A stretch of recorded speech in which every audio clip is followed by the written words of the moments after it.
Aloha, it's Jill Pinoy.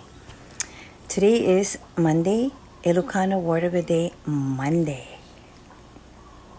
Okay, so our Ilocano word for today is Diak Maawatan. Again, Diak Maawatan. It means I don't understand. Diak Maawatan. I don't understand. I'm gonna make an Ilocano sentence, okay? Here we go. Diak maawatan ta ibagbagam. Again, Diak maawatan ta ibagbagam.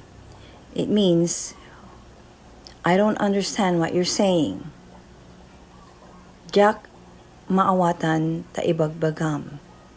I don't understand what you're saying. So, the word of the day is Diak maawatan. All right. Aloha.